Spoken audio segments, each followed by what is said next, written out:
Occasion ఏదైనా location ఎక్కడైనా తెలుగువారి వేడుక అంటే ఆలివ్ మిఠాయి ఉండాల్సిందే. మిఠాయి అంటే ఆలివ్. ఆపరేషన్ సింధూర్ అర్ధరాత్రి భారత సైన్యం ఉగ్రదాడికి ప్రతీకారంగా అక్కడ ఉన్నటువంటి పాకిస్తాన్లో ఉన్నటువంటి ఉగ్ర స్థావరాలపైన దాడి చేయడం సెన్సేషన్గా మారింది.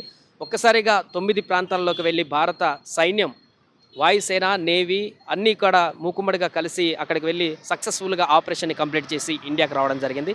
దీనికి పట్ల ప్రజలు ఏమనుకుంటున్నారు, సర్జికల్ స్ట్రైక్స్కి సంబంధించి వారి అభిప్రాయం ఏ విధంగా ఉందో కూడా మనం తెలుసుకునేటువంటి ప్రయత్నం చేద్దాం. ఇప్పుడు ఆపరేషన్ సింధూర్ భారత్ చేపట్టడం పట్ల ఎట్లా చూస్తున్నారు?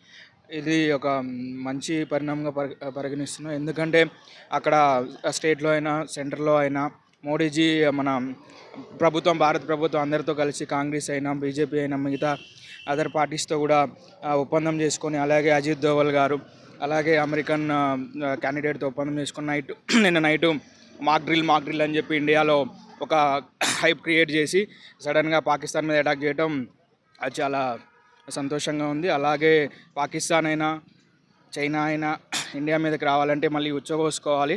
అలాగే మనకి ఇతర దేశాల నుంచి వచ్చే సపోర్ట్ కూడా అభినందనీయం. Because of Modi will achieve everything.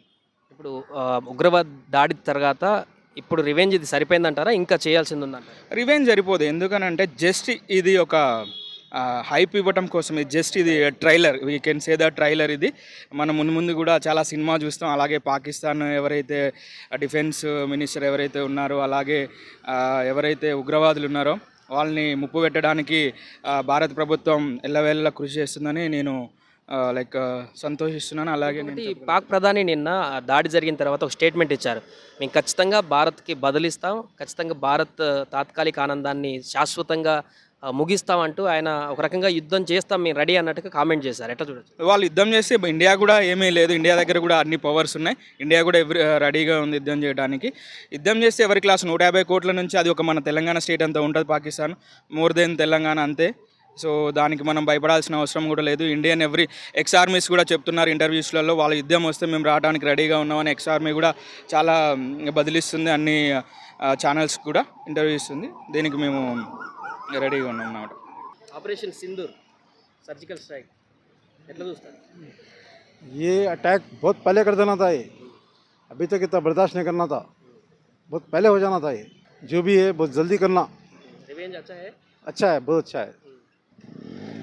ఇప్పుడు పాకిస్తాన్ కూడా యుద్ధం చేస్తా ఉంటుంది ఈ దాడి తర్వాత. पाकिस्तान क्या है, एक छोटा मुल्क है, वो एक हमेशा इंडिया पे जो सो अपने देश पे हमेशा जुल्म करते हुए आ रहा उन्हें, उसको जो सो ख़त्म कर देना, हमेशा कैसे मिटा देना उसको, हमेशा कैसे ख़त्म कर देना उसको। ఆపరేషన్ సింధూర్ ఎట్లా చూస్తున్నారు? భారత్ వై పాకిస్తాన్లోకి వెళ్ళి ఉగ్రస్థావరాలు మట్టుపెట్టడం ఎక్సలెంట్ అన్నది. పక్క దేశం, అది చిన్న దేశం అన్నది పాకిస్తాన్, కానీ అక్కడ ఎక్కువ నక్సలైట్ ఎక్కువ, టెర్రరిస్ట్ ఎక్కువ, ఉగ్రవాదం ఎక్కువ. పాకిస్తాన్ ఏటి లేదన్న, తిండికి కూడా ఆసిపోతారన్న. మన ఇండియా నుంచి వెళ్ళకపోతే తిండి కూడా వాళ్ళకి లేదన్న. వాళ్ళది ₹1 తక్కువైనా, మనది ₹1 తక్కువైనా, మన ఇండియా నుంచి వెళ్ళకపోతే ఇంక లేదు, వాళ్ళకి బతికే లేదన్న. ఎందుకంటే డాడీ చేశారు, మోడీ సార్ మంచిగా చేశారు. కొట్టాలంటే అలా కొట్టాలన్న, దెబ్బ తగిలి తెలగొండాలంటే నొప్పి కనబడిపోవాలి వాళ్ళకి. ఇప్పుడు పాక్ కూడా మళ్ళీ యుద్ధం చేస్తూ ఉంటుంది ఈ నేపథ్యంలో. పాక్ చేయలేదన్న, మన సర్వీసింగ్ బోల్డ్ అన్న. కాశ్మీర్ దగ్గర కాయాలంటే ఆపలే వాళ్ళకి. ఎందుకంటే మనది సైన్యం ఎక్కువ, పౌరసం ఎక్కువ. మనకు ఒకటి కావాలంటే ఒకటి వదిలేయాలి. కాకపోతే ఏంటంటే మోడీ సార్ మంచిగా చేస్తున్నారు. మొత్తం బంగ్లాదేశ్ కూడా ఆపేశారు. వెస్ట్ బెంగాల్లో ఉన్న బంగ్లాదేశ్లో చాలామంది దూరిపోయారన్న. మనకి వాళ్ళ వల్ల మనకి పనులు కూడా తక్కువ అయిపోయినాయి. ఆపరేషన్ సింధు ఏదైతే డిసిషన్ తీసుకుందో గవర్నమెంట్, ఇంతకుముందు తీసుకునే డెసిషన్స్కి క్వైట్ ఆపోజిట్ ఉంది. జస్ట్ లైక్ కాశ్మీర్ ట్రీటీ కానీ, అంతకుముందు 1947లో గవర్నమెంట్ తీసుకున్న డెసిషన్ కానీ, దానివల్ల ఈ టెర్రరిస్టులకి మన దేశంలో ఎంట్రీ అవ్వడానికి ఒక మంచి అవకాశం దొరికింది వాళ్ళకి. అండ్ సెకండ్లీ పాకిస్తాన్ కూడా ఏంటి, ఇండియా అనేది కామ్గా ఉంటుంది, మనం ఎన్నిసార్లు వాళ్ళని ప్రేరేపించినా వాళ్ళ బౌండరీ దాటి రారు అనే ఒక కాన్సెప్ట్తో వాళ్ళు ఇన్ఫిల్ట్రేషన్ ఏవైతే మన టెర్రరిస్ట్ గ్రూప్స్ ఉన్నాయో ముజాహిద్దీన్ గ్రూప్ కానీ లష్కర్ ఏ తోబా కానీ వీటన్నిటికీ సపోర్ట్ ఇస్తూ వాళ్ళని ఉసుగొల్పి ఇండియాలో ఒక అన్స్టెబిలిటీ క్రియేట్ చేయడానికి జమ్మూ కాశ్మీర్లో పాకిస్తాన్ ఒక వాళ్ళ ఒక ఏదంటే స్ట్రాటజీ. సో దాన్ని ఇప్పుడు మోదీ సార్ ఎవరైతే మన ప్రైమ్ మినిస్టర్ ఉన్నారో వాళ్ళు plus the cabinet plus defence forces chiefs తీసుకున్న డెసిషన్ అనేది నేను సమర్థిస్తున్నా. ఎందుకంటే ఇప్పటికైనా మనం మేలుకోకపోతే ఈ టెర్రరిజం అనేది మన దేశవ్యాప్తంగా అంటే స్ప్రెడ్ అయ్యే అవకాశం ఉంది. కాబట్టి ఏ విధంగా అయితే మన మావోయిస్టులని మనం అరికట్టగలిగామో తెలంగాణ, ఆంధ్రప్రదేశ్ కానీ మన ఇండియాలో వేరియస్ స్టేటస్ ఇప్పుడు ఓన్లీ సమ్ ఎక్స్టెంట్ వరకే ఉంది నక్సలిజం, పీడబ్ల్యూజీ అనేది. సో అదేవిధంగా ఈ మిలిటెంట్స్ని మనం అరికట్టాలంటే మన మెయిన్ ఏదైతే బార్డర్ ఎల్ఓసిలో ఉన్న ఏరియా అదంతా మనం ఆక్యుపై చేసి మన అండర్ కంట్రోల్ తీసుకుంటే మనకి సేఫ్టీగా ఉంటుందని నా అభిప్రాయం. ఉగ్రదాడికి సంబంధించి ఈరోజు చేసిన స్ట్రైక్స్ రివెంజ్ సరిపోయిందంటారా, ఇంకా చేయాలంటారా? ఇట్ షుడ్ బి అంటే ఇంకా డెప్త్గా వెళ్ళాల్సిన అవసరం ఉంది. ఏదైనా పాకిస్తాన్ వాళ్ళు చేసే చర్యలు ఏవైతే ఉన్నాయో దానికి రిటాలియేషన్ కంపల్సరీ ఇవ్వాల్సిన అవసరం ఉంది. భారత్ తీసుకున్న నిర్ణయాన్ని ఎట్లా చూస్తున్నారు? ఆపరేషన్ సింధూర్ అని పేరు పెట్టారు దీనికి.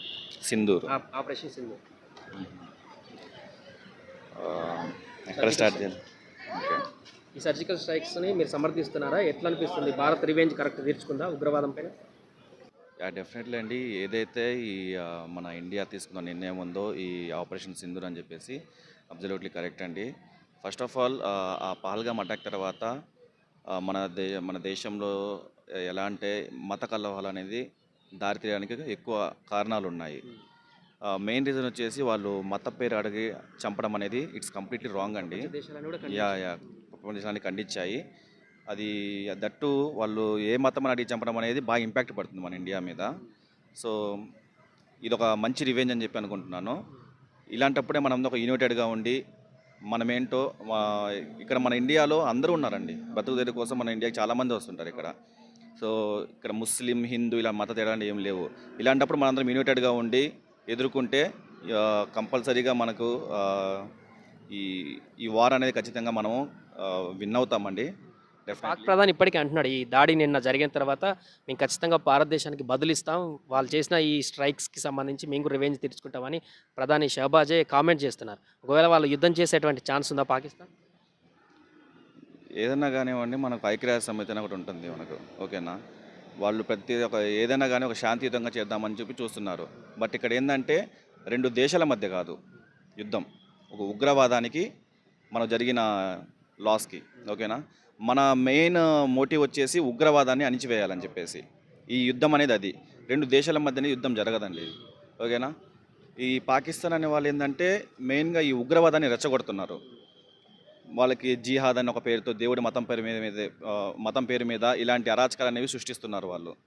కాబట్టి ఆ ఉగ్రవాదాన్ని అణిచివేయాలని చెప్పేసి మన ఇండియా మెయిన్, ఓకేనా.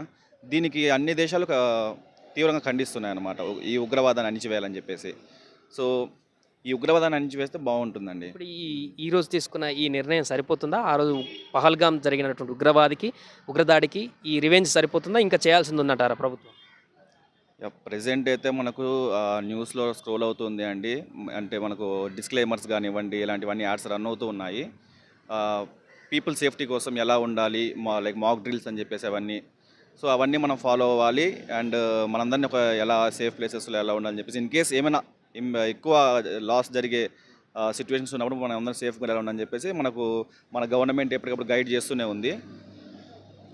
ఈ ఇంపాక్ట్ అంటే ఇప్పుడు దీనికన్నా ఇంకా ఎక్కువ చేయొచ్చు.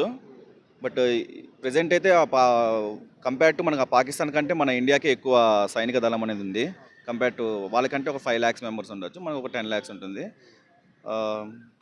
దీనికన్నా ఇంకా బెటర్గా చేయొచ్చండి ఇంకా.